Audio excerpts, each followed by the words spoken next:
Hello, true believers. This time I'm going to talk about a line on a map. You'd say, what's important about a line on a map? Well, this is what I've chosen. Look at this. It looks beautiful.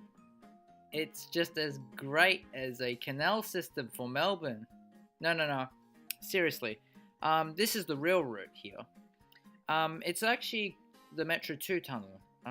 This is really good for our rail network because it will segregate it, and I'll explain how this works. So the Metro first one that's getting built right now under Melbourne as we speak. It will separate the Sunbury line from the Northern Loop, and the Dandenong line is already separate from the Frankston line, but the V line will be separated between South Yarra and the CBD. You see this map here. This shows how many trains per hour can run on this particular section. But long branches and many branches can cause bottlenecks because as more trains more frequent into the CBD, they converge, and then if one train's delayed, it makes all the other trains delayed, so it's not very good.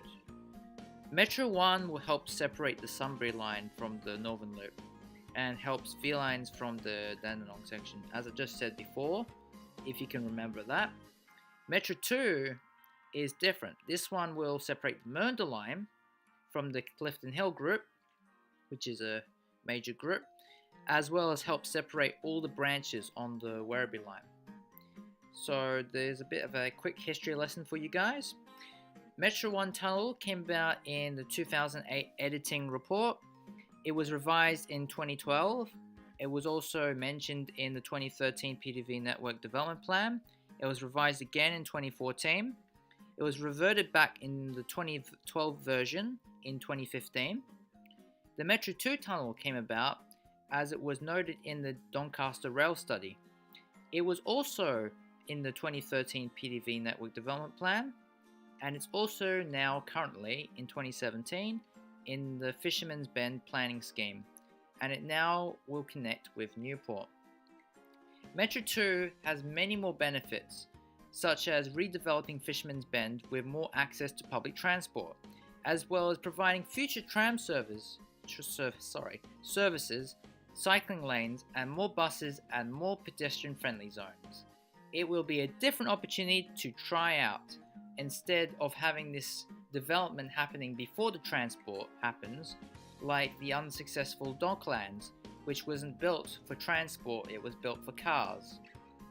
And the Metro 2 tunnel will have interchanges at Metro 1 at Parkville, as well as interchanges at Flagstaff and Southern Cross. It will help make it easier to access Fitzroy, which is only currently served by tram. It may be just a line on a map, but planning for the corridor has been consistent through all the planning documents, and its potential has been very potential because it just needs the funding to make it happen. This project is one part of my overall plan to segregate the whole rail system in the western suburbs. I just made this so it will be a better plan for the future.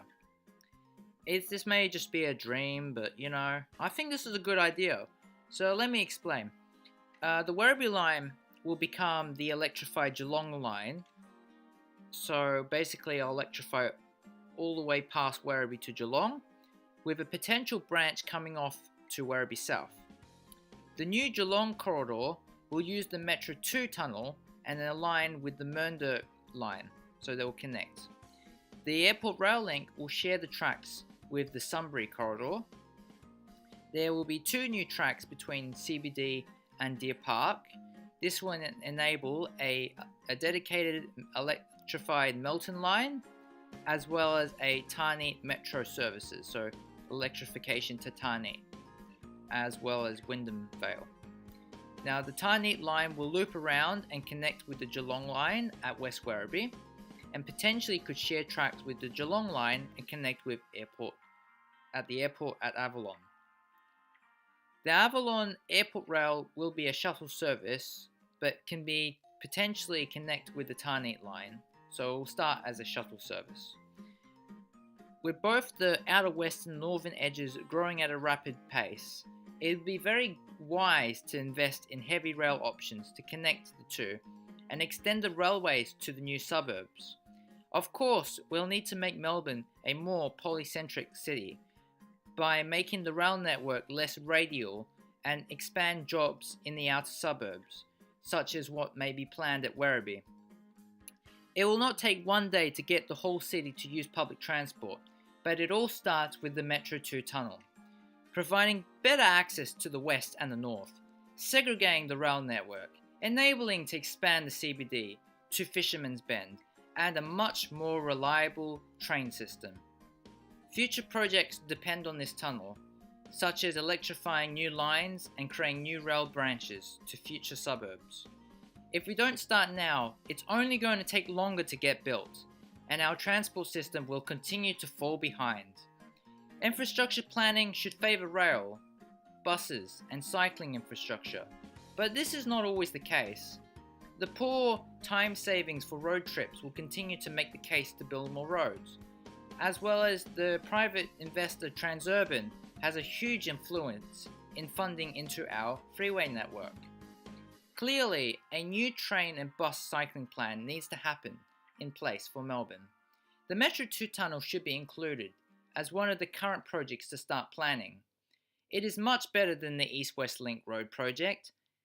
This will be the next project I will talk about. Anyways, finally, I'd like to thank everyone for watching this video. Check my Twitter for updates, and I also got a website running now. You can find links in the description below.